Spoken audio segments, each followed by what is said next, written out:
back to Homestead Heart. Today I am outside getting ready to harvest our elephant garlic. It is overdue, but we've had so much rain that I have not had an opportunity to really come out here and harvest this garlic. And actually, we're expecting more and more days of rain. In fact, it's raining right now. So what I'm going to do is go ahead and get the elephant garlic out of this bed here. Now, we planted this garlic back in November of 25, and this is June. It's been about 7 months, right, for planting our elephant garlic. So I'm going to try to go ahead and get this garlic out of the bed before the rain comes. And I'm going to be talking to you, especially those of you who live in the deep, deep South, perhaps, maybe zone 9 and 10 and whatnot. This is the perfect garlic for you to plant in your area.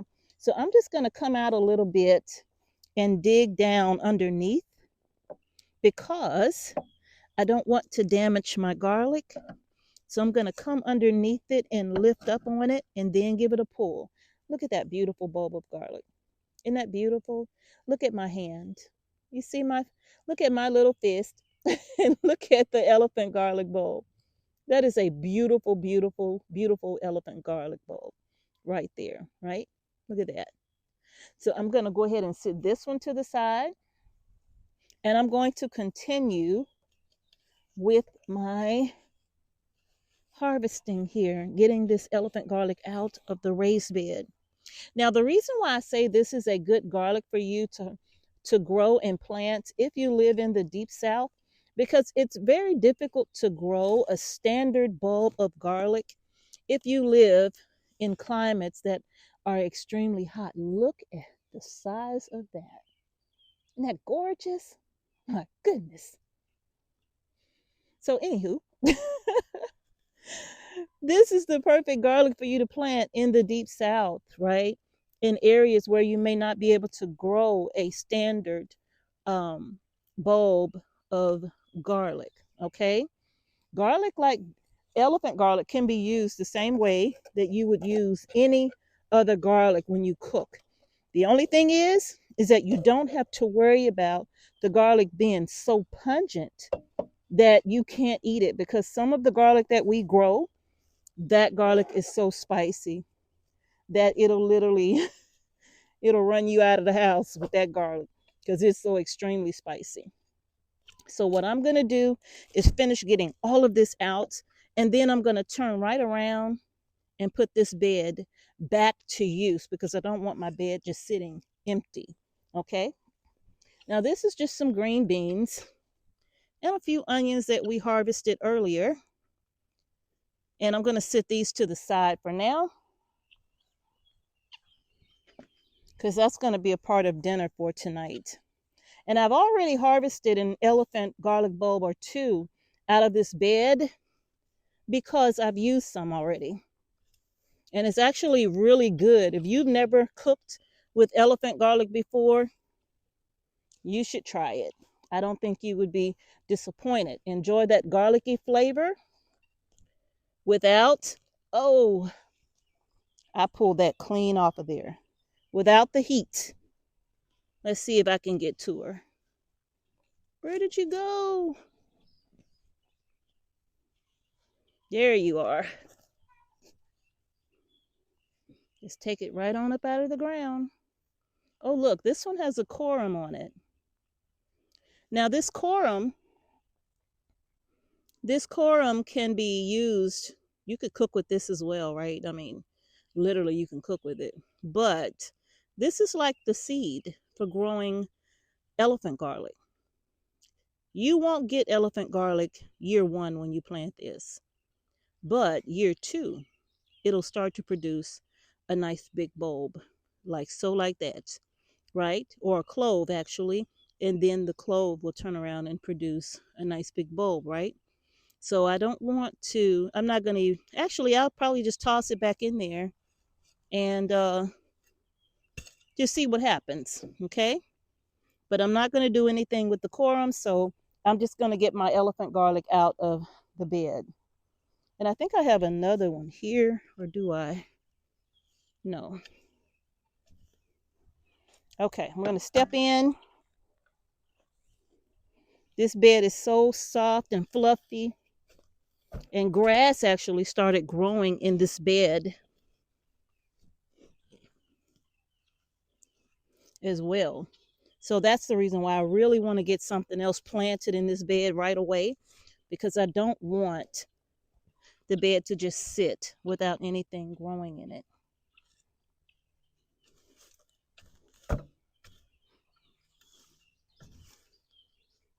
All right, let's grab the rest of these and see how we are looking. Oh, that's a nice size bulb with elephant garlic there as well.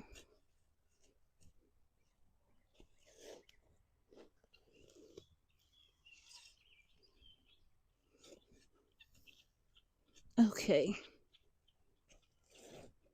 And you see how far away I am from the main stem of the garlic bulb, because I don't want to puncture the bulb at all. Look at that. It's gorgeous. Absolutely gorgeous. I'm not going to wash the dirt off of this, you all. We got to let this cure, and I'm going to let it cure just like it is. If you start washing off the dirt and all of that, you may damage the bulb, because the outer layer of the, what I call the little papery husk, it is extremely tender, and you can rub that off, and then your garlic will not cure properly. It actually could end up rotting. Okay, so I actually have one other area of elephant garlic that I need to harvest, and then I'm going to show you what we're going to do with these to get them all cured. Now I'm getting ready to harvest the last, 6 bulbs of elephant garlic. I do have a bed of garlic right here that I have to harvest as well, but right now I'm going to focus on the elephant garlic. And as you could see in this bed, this comes back every single year. And this is my ground cherries. Now, I think this year is a huge plant. It's absolutely massive. And I do not replant this ground cherry at all in this spot. Sometimes the ground cherries, when they fall to the ground and the seeds get buried in the soil, they just reseed themselves. Let me show you this real quick before we harvest that beautiful elephant garlic. So now look at this. Actually, I'm going to take this root up there from that weed. Oops, I dropped it. But look at this beautiful ground cherry right here. See there? I'm trying not to touch it because my hands are so dirty. But look at that. And this, you all, tastes so good. Mm. Mm, mm, mm, mm, mm, mm, mm. Let's get this elephant garden. All right, so I'm going to come down on the side again and lift up and pull out my bulb and just shake off the excess. Now, this bulb isn't as large as the others, but that's okay. To me, as long as I get a harvest, I am happy. I don't need a giant bulb. But if you're growing elephant garlic, that's kind of the point. To get a giant bulb, right? But it's okay if it's not as big as some of the others. So let me just move this back here, move back the mulch, and go underneath. And I got 2 of them right here. I'm gonna take both of these at the same time. Maybe I'm not. There we go. All right, now I'm gonna come out and go down underneath it and lift up, and then it should lift right on up out of there. Look at that. It's beautiful. All right.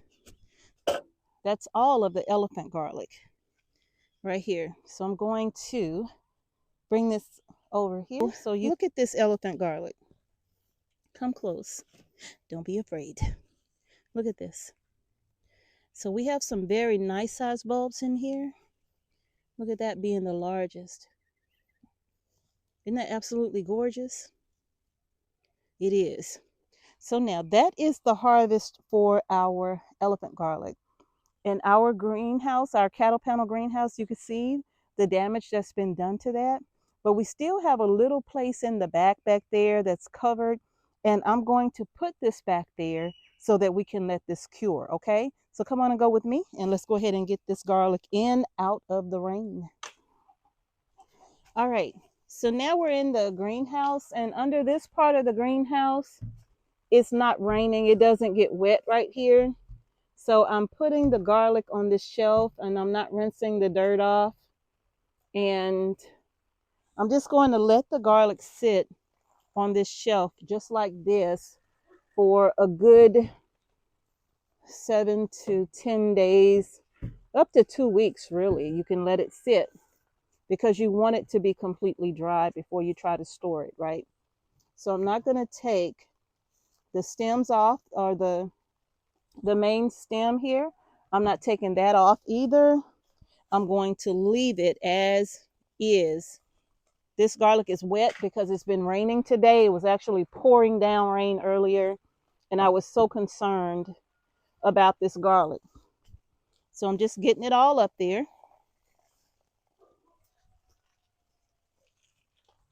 And these conditions are not ideal, to be quite frank about it. Of course, I would rather that my cattle panel greenhouse was intact and not damaged to this extent. But at this point, it is what it is. So I'm working with what I got until I can, until Miss H and I can rebuild our cattle panel greenhouse. So sometimes it's like this. Sometimes you have to do what you have to do with what you have. And ain't no shame in that, okay? Work with what you got. And then I have this one right here that got damaged. I'm going to let it dry a little bit, but I'm going to come back for that one probably in the next few days and find a way to use it, okay? And then I have some onions here. I'm just going to take these in the house, and I'll be putting these to very good use. So that is going to do it, you all, for harvesting the elephant garlic. Again, if you live in the South, the deep South, this is the perfect garlic for you to plant. You can't go wrong with this. I think all we put in that bed was some worm castings, and after that, that's it. I think we may have also added some bone meal, if I'm not mistaken, to the rows that we were planting the garlic cloves in. So, but other than that, and we didn't fertilize them again because we don't like to babysit plants around here. We don't have to. So this is one of those that we didn't have to babysit. And as you could see, even some of our smaller bulbs are absolutely wonderful, right? And so we're going to take this and we're going to work with it, all right?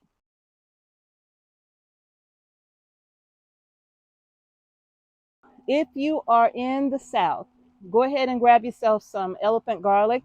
If you want to try to grow a soft neck, and I'm talking deep South, like zones 9 and 10 and so forth, if you want to try to grow a soft neck, you can try to grow it and see. It may work for you. I wouldn't even attempt a hard neck garlic, but a soft neck, you can try that. But here where we are in zone 8B, we can grow soft neck. We can even grow some hard necks and they will still grow well, right? We don't get a large bulb of hard neck, but we do get some bulbs. And of course, the elephant garlic, wonderful, right? So y'all, that's going to do it. The rain is picking up and I think we're going to call it a day. So thank y'all for watching Homestead Heart. Peace and blessings to each and every one of you. And I will see you all in the next video. And remember, y'all, grow your groceries.